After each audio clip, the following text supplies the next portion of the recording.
Diana, let's run the hurry up. Bunch of NFL news. What happened with Stephon Gilmore yesterday? Yeah, hi, Mike. It's day 2 of New England Patriots mandatory camp. Stephon Gilmore, the 2019 Defensive Player of the Year, a no-show, and reasons are, according to sources, he's not happy with his contract. He's on his 5th year of his 5-year deal, and he's only making $7 million. So Gilmore choosing to sit out to force New England to redo his deal. But of course, a trade is always on the line. Meantime, Mac Jones, the quarterback for the New England Patriots, making improvements. That's according to a player I texted with last night to try to get an idea of how the rookie's been looking.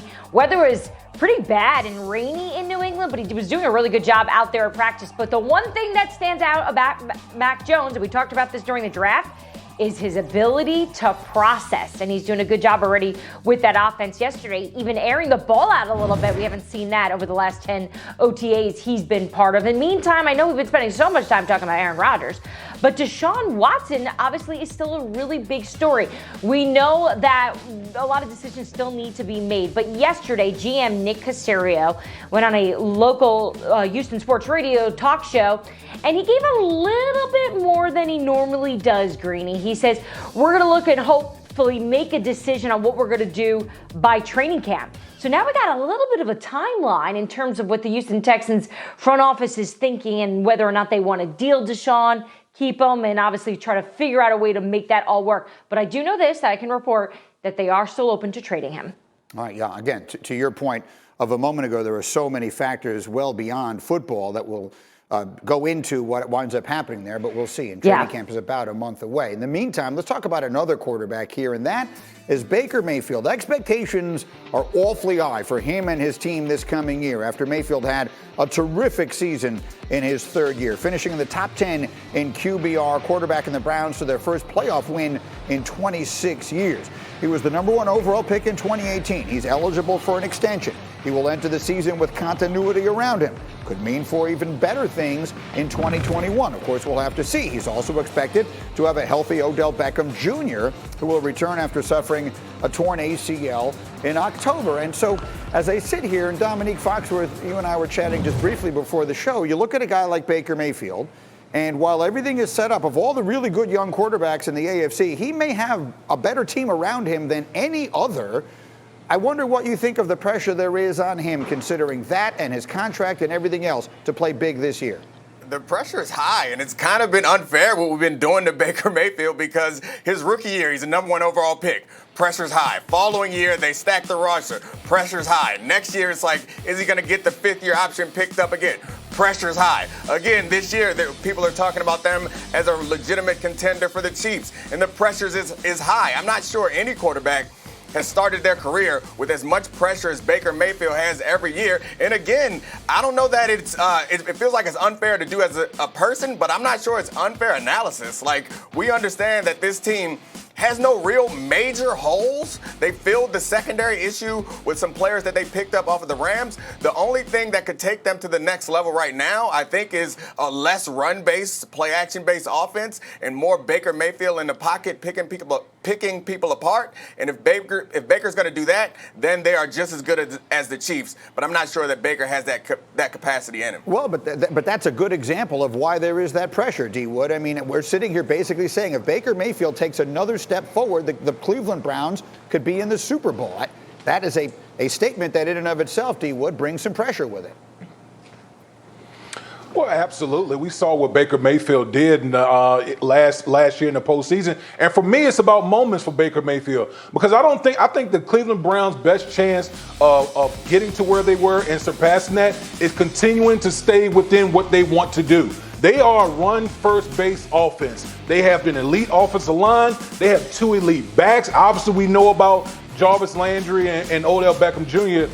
Everything comes off their running game. And for me, for Baker Mayfield to take that next step is capitalizing on moments, particularly in the postseason. That's when stars are made. That's when stars rise to the occasion. If Baker Mayfield can capitalize on moments late in the season, then to me, that's fulfilling his promise as the number 1 pick in the draft. Diana, what do you think? Yeah, boy, stop with all the pressure talk here. Okay, so Dom went through every single season and why he was dealing with all the pressure. And there's a lot of truth to that. He was. But now he's surrounded by all these great weapons. It's his second year in Kevin Stefanski's offense. If anything, Baker Mayfield deserves a little credit to be able to just sit back here and go out and just play. We need to take the pressure off. I went back and looked at some of my notes, Greeny, from some of the games I covered with the Cleveland Browns against other teams that I was paying a little closer attention to. And all my notes are rave reviews from defensive coordinators about what Baker Mayfield was doing last year. He was decisive. He was accurate. He's one of the most accurate quarterbacks in those tight windows of passing. So he's done a really good job. I think it's time now we stop trying to dissect, is Baker Mayfield a good quarterback? And just give the sentence, Baker Mayfield can play the quarterback position well. Yeah, he's a franchise quarterback for sure. Oh, yeah. I mean, he's not elite, but he's a franchise quarterback, which is what you want when you're drafting a quarterback in the first round. They could win the Super Bowl with this roster, 10, with Baker Mayfield playing the way he played last year. Put him in top 10. In the meantime, Billie Jean King once wrote a book called Pressure is a Privilege. Sometimes it's not necessarily a bad thing. Meanwhile, as we continue, that Rodgers is, quote, a complicated fella. That was at an event at Lambeau Field last week while referencing the late Packers general manager Ted Thompson. So there is obviously a lot there to unpack, and the good news is we have exactly the right people to unpack it, beginning with Adam Schefter, Neek, and D. Wood with us here for the moment as well. Okay, Schefty, where do we stand now? Mark Murphy makes these comments, everyone in the world trying to interpret them. Well, Greeny, I don't think it changes anything, and I don't think we're going to have an answer or a resolution until sometime shortly before or during training camp. There are a couple inflection points here. That would be one. The other one would be if Aaron Rodgers decides not to show up to training camp, and then we go into the season or the end of the preseason, will he then show up for the start of the regular season? So does he show up for training camp? Does he show up for the start of the regular season? Those are the two questions that I think people are wondering about and seeing how he'll execute them. But what I've noticed this offseason is that Matt LaFleur, the Packers head coach, has said everything right, has handled it the right way. The general manager, Brian Gutekunst, has said the right things. And then Mark Murphy has had completely different mixed messages where he's saying one week, the less said the better. And as you mentioned, calling Aaron Rodgers a complicated fella. Now, that in and of itself is not a crime and it's not horrible. But again, there's no need to say anything other than Aaron Rodgers means everything to this franchise, and our Super Bowl hopes are riding on whether he comes back. He's that important. We want him back. We'll do anything to get him back, and that wasn't what that comment was. I don't know that it offended Aaron Rodgers terribly, but I know that certain people were wondering why he made such a comment.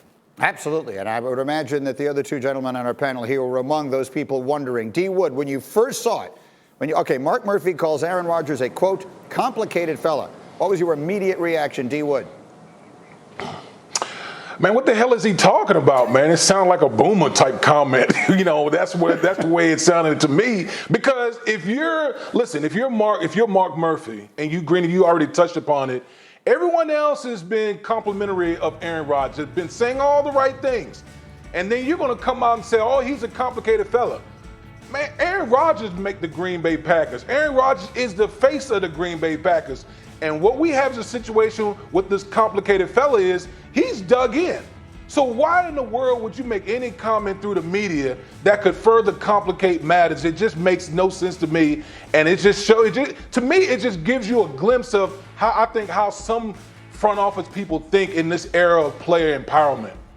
So there are a lot of things in this that don't feel like they make sense. Dominique Foxworth, make sense of them for us. That's the problem, is I can't make sense of this particular decision. I think that we ascribe a lot of intelligence to people who have titles like president or general manager or head coach or CEO. Anyone who's leading something, we assume that they're smart and thoughtful. But this proves to me that, at least in this incident, Mark Murphy is not. Because I can honestly defend most of the decisions that Brian Gutekunst has made. I think that even drafting Jordan Love makes sense considering Aaron Rodgers' age at the time and his performance, frankly, in the previous years. All the picks that they have made sense to me. And obviously what Matt LaFleur is saying and doing right now, it makes perfect sense to me. I understand what he's trying